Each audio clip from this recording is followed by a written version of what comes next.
मेरा नाम पूनम साहू है और मैं जर्नलिज्म डिपार्टमेंट की स्टूडेंट हूँ। मेरा सवाल आपसे ये है कि विपरीत परिस्थितियों में खुद के मन को किस तरह शांत रखें?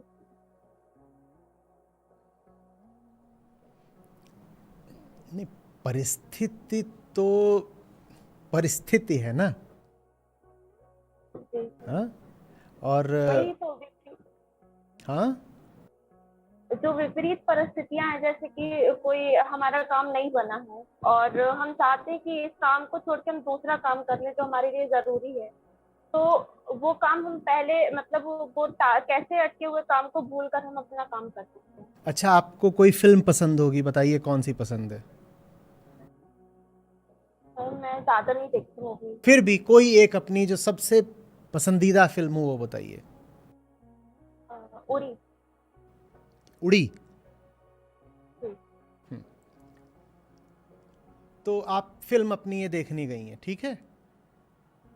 और ये फिल्म आपको बहुत बहुत पसंद है।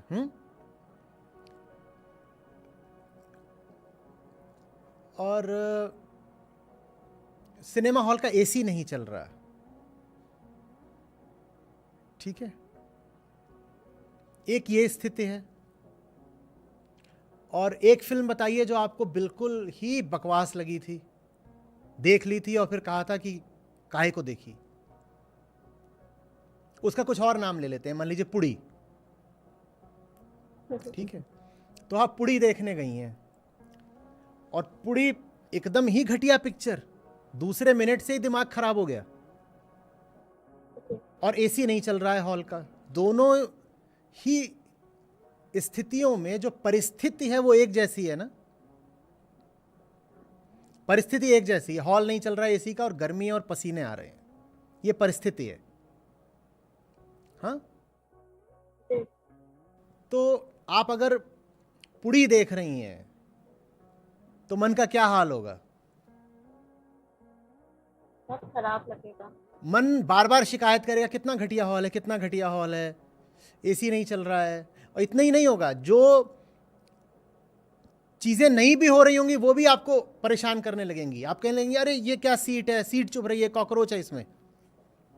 और पीछे कोई सिगरेट पी रहा है क्या, ये हवा में गंध क्यों आ रही है इतनी। आपको और भी 5 चीज़ें परेशान करने लगेंगी जो हो सकता है सिर्फ काल्पनिक हो, है ना। क्योंकि आपका और आपके विषय का, आपके लक्ष्य का कोई प्रेम का नाता है नहीं। वो पुड़ी चीज़ ही ऐसी है कि उससे प्रेम करा नहीं जा सकता। वो जो पुड़ी चीज़ है वो चीज़ ही इस स्तर की नहीं है कि उसको सम्मान दे सकें या उससे प्रेम कर सकें, है ना। जब आपने जो अपना लक्ष्य बनाया होता है, जब वो सम्मान के लायक नहीं होता ना, जब उसका कोई वजन नहीं होता, कोई महत्व नहीं होता, तो परिस्थितियां बहुत महत्व ले लेती हैं। इंसान का ध्यान परिस्थितियों पे बहुत जाता है। जब पिक्चर घटिया हो तो इंसान का ध्यान पॉपकॉर्न पे जाएगा, एसी पर जाएगा, सीट पर जाएगा, पता नहीं और कितनी चीज़ों पर जाएगा। और इंसान कहेगा ये भी खराब है, ये भी खराब है, उफ ये भी खराब है, ये खराब है। लेकिन आप जब उड़ी देख रही होंगी तो आपका ध्यान इन चीज़ों पे कम जाएगा। आप कहेंगे एसी नहीं भी है, कोई बात नहीं, एसी की फिक्र किसको है, अभी तो हम पिक्चर में मस्त हैं बिल्कुल। एसी की किसको फिक्र है, पिक्चर इतनी अच्छी है कि हमें फिक्र ही नहीं है एसी की। ऐसा होगा कि नहीं होगा। अब हम ये नहीं कह रहे कि हॉल में आग भी लग जाएगी तो भी फर्क नहीं पड़ेगा। अब आग ही लग गई, बिल्कुल गर्मी इतनी बढ़ गई, लपटें आ रही, तब तो आप भागेंगी उठ के। पर परिस्थितियों का प्रभाव कम हो जाएगा, इतना तो होता है ना। हाँ। तो प्रतिकूल परिस्थितियों का फिर यही नियम है कि परिस्थितियां तो अपने हाथ में कभी होती नहीं। अपने हाथ में यह होता है कि लक्ष्य ऐसा बनाओ जिससे प्यार किया जा सके। लक्ष्य जितना प्यारा होगा परिस्थितियों का प्रभाव उतना कम पड़ेगा आप पर। और लक्ष्य आपका जितना साधारण और सस्ता होगा परिस्थितियों का रोना आप उतना ज्यादा रोएंगे। जो लोग जिंदगी में परेशान रहते हैं ना छोटी छोटी 50 चीजों से, क्यों परेशान हो, पैंट टाइट है बहुत आज इसलिए सुबह से रो रहे हैं। क्यों परेशान हो? सुबह वो ऑटो वाले को 5 रुपए लौटाने थे, उसने लौटाए नहीं, भाग गया। वो 5 रुपए के लिए पूरे दिन रो रहे हैं। क्यों परेशान हो? आज सुबह सुबह घर में जो नाश्ता बना था, पोहे में नमक कम था, चाय में शक्कर ज्यादा थी, इसलिए पूरा दिन रोएंगे हम। तुम क्यों परेशान हो? कि आज वो शेयर मार्केट में जो मेरा पसंदीदा स्टॉक है वो 1% लुढ़क गया, 1% लुढ़क गया इनका स्टॉक, और ये पूरे दिन मुंह लटकाए घूम रहे। तो ये जो लोग मिलते हैं ना, जो छोटी छोटी बातों को इतना बड़ा बना लेते हैं, छोटी बातें माने छोटी परिस्थितियां। आपने परिस्थितियों को प्रश्न पूछा है लेकर, तो परिस्थितियां जब हमारे लिए बड़ी भारी चीज हो जाती हैं तो उसका तात्पर्य एक ही होता है, जीवन में कोई केंद्रीय प्रेम नहीं है, उड़ी नहीं है जीवन में। तो उड़िए,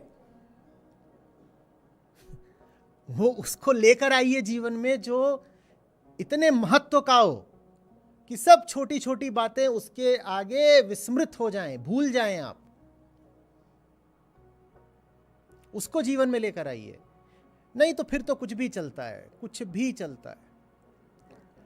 कभी भी देखिए, परिस्थितियां तो परिस्थितियां हैं ना, परफेक्ट तो होंगी नहीं कि होंगी। तो परिस्थितियों में अगर खोट निकालनी है तो आप एक खोट निकालना चाहेंगी, आपको 1000 बहाने मिलेंगे। और आपने कहानियां पढ़ी होंगी पुरानी, वो आधी ऐतिहासिक है, आधी आध्यात्मिक है, जहां पर धर्म की रक्षा के लिए युद्ध हो रहा है, तो योद्धा अपनी कटी हुई गर्दन हाथ में लेके लड़ रहा है। हम नहीं कह रहे कि ये बात बिल्कुल तथ्यपरक है, हम नहीं कह रहे कि सचमुच ऐसा हो सकता है कि कोई अपनी कटी हुई गर्दन अपने हाथ में लेकर लड़ सकता है, हम नहीं कह रहे। लेकिन इस कहानी का आशय समझिए, ये कहानी किसी बहुत ऊंची चीज की ओर इशारा कर रही है। ये कहानी कह रही है, जब जीवन में तुम एक बहुत ऊंची लड़ाई पकड़ लेते हो, तब इस बात से भी फर्क नहीं पड़ता कि गर्दन कटी कि नहीं कटी। छोटी मोटी परिस्थिति तो ये होती है कि छोटा मोटा घाव लग गया, अरे छोटा मोटा घाव छोड़ो, हमारी तो गर्दन ही कट गई, हम तब भी लड़ रहे हैं, क्योंकि जिसके लिए लड़ रहे हैं उससे प्यार है भाई। कैसे छोड़ दे लड़ाई?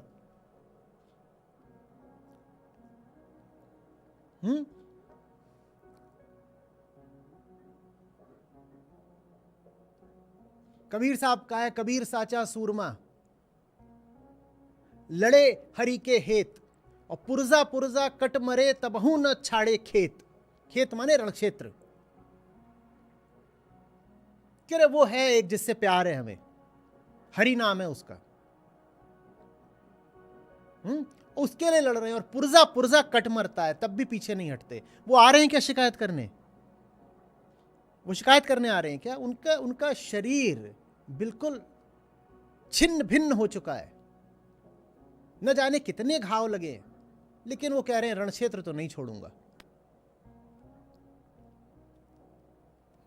मोहे मरण का चाव मोहे मरण का चाव। आगे वो कहते हैं कि वो जो सच्चा प्रेमी होता है, जानते हो, वो लड़ने जाता है सर पहले अपना कटा के। वो कहता है आप कैसे परेशान करोगे मुझे, सर तो मेरा पहले ही कट चुका, अब लड़ने आया हूं सर कटा के। बताओ परिस्थितियां मुझ पे कैसे असर डालेंगी। तुम जो अधिक से अधिक मुझ पर असर डाल सकती थी वो मैंने पहले ही सह लिया, सर ही कटवा लिया, अब बताओ मुझे कैसे हराओगे। परिस्थिति को शास्त्रीय तौर पर कहते हैं प्रकृति। हाँ, उसी को जगत भी कहते हैं, उसी को संसार भी कहते हैं, उसी को प्रकृति भी कहते हैं। और मनुष्य को कहते हैं पुरुष। ठीक है, सब मनुष्यों को, नर नारी दोनों को पुरुष ही कहा जाता है। तो आप भी पुरुष ही हैं। अध्यात्म की दृष्टि से नर हो कि नारी हो, सब पुरुष हैं। चेतना मात्र को पुरुष कहते हैं, तो आप भी पुरुष हैं। आप पुरुष हैं, और ये सब परिस्थितियां, चाहे वो शारीरिक हो, मानसिक हो, सामाजिक हो, सांसारिक हो, आर्थिक हो, राजनीतिक हो, ये सब प्रकृति हैं, ये सब प्रकृति है। और हमें बताया गया है कि जीने का उद्देश्य ये है, मनुष्य मात्र का धर्म ये है कि पुरुष प्रकृति को अपने ऊपर हावी न होने दे, माने मनुष्य परिस्थितियों को अपने ऊपर हावी न होने दे। और वो तभी हो सकता है जब मनुष्य को इश्क हो। उसी इश्क को कभी ज्ञान मार्ग बोल देते हैं, कभी भक्ति या प्रेम मार्ग बोल देते हैं, कभी उसको बोध बोल देते हैं। उसी की सेवा में लगे रहने को तपस्या बोल देते हैं, कभी साधना बोल देते हैं। और वो जिससे इश्क किया जाता है उसको कभी सत्य बोल देते हैं, कभी मुक्ति बोल देते हैं, कभी आत्मा बोल देते हैं, कभी ब्रह्म बोल देते हैं। और जो सगुण वाले होते हैं वो उसको ईश्वर बोल देते हैं, भगवान बोल देते हैं। लेकिन कुछ तो जीवन में होना चाहिए जिसकी खातिर न सिर्फ जिया जा सके बल्कि मरा भी जा सके।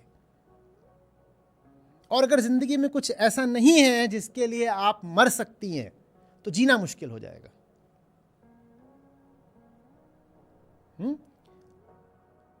वैसे ही फिर जिएगा आदमी छोटी छोटी बातों की शिकायत करता हुआ कि आज गर्मी बहुत है, आज ठंड बहुत है, आज उमस बहुत है, आज बिना बात बारिश हो गई, अरे ऑनलाइन कपड़े मंगाए थे छोटे निकल गए, जूता काट रहा है, आज फलाना आज सामने से आ रहा था मुझसे मिला और हाय नहीं बोला।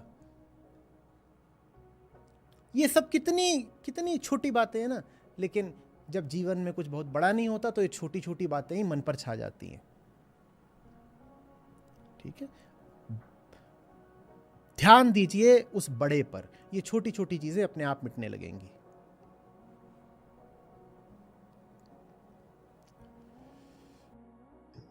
धन्यवाद। Thank you. हाँ, स्वागत है।